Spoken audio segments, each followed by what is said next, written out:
Today, we are going to talk about the dishwasher air gap, what it does, and how it became the most hated plumbing item on the kitchen sink.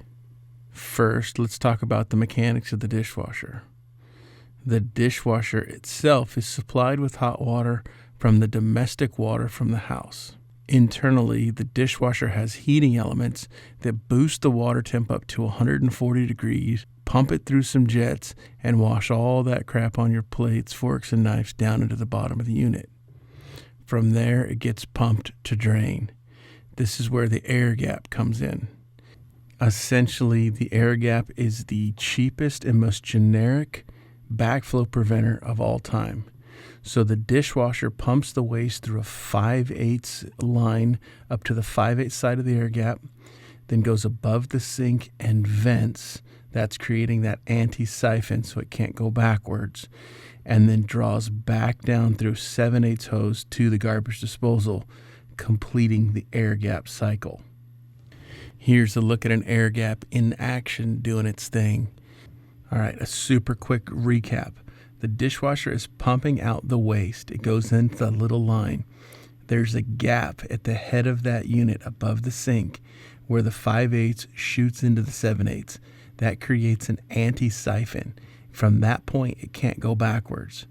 So if the drain was plugged on the downstream side, it would shoot it out the vent in holes in the front of the unit, essentially keeping it from going back into the dishwasher and keeping that water clean, the whole Clean Water Act. It is ugly and obtrusive. Going back to why people hate it, it's an eyesore on top of the counter. Therefore, most people get the code approved, it's there, then they remove it and they run the dishwasher right to the disposer. It's illegal, but 90% of the applications are done this way. Now the question here, why would I tell you that? How does that apply? The idea behind all this training is to get you ready for the next position and to be able to communicate, talk, and understand plumbing as we pick it, pull it, discuss it. It's all the same. We're all connected in this.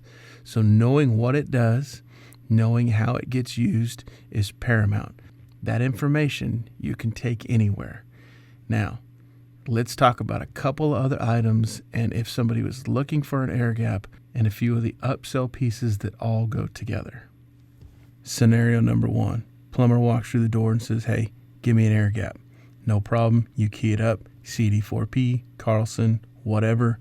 Do you need some 5/8 dishwasher hose? Do you need some 7/8 dishwasher hose? Do you need a hose clamp? And then the plumber all at once is going to be like, "Man, these guys at Todd are freaking ballers. This is crazy." And then he's going to say, "Actually, man, sounds like you really know your stuff.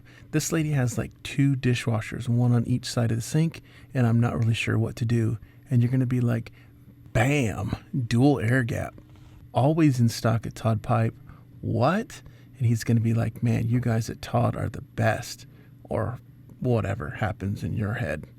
Okay, wrapping up this film. Most self-rimming sinks come pre-punched or have holes in them. Those holes are designed to accommodate faucets, air gaps, soap dispensers, hot water units, you name it. It's very, very common to have too many holes in a sink. So in order to eliminate a hole, we use what's called a cock hole cover. Not only does it have a hilarious name, it's a staple in the plumbing toolbox.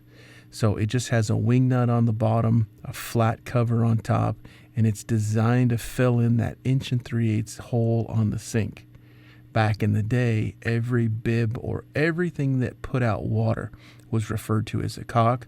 So when you eliminate a faucet or a bib or whatever, you put in a cock hole cover. I'm looking at my notes here. Apparently we call them a faucet hole cover now. All right, let's talk air gaps and cock hole covers.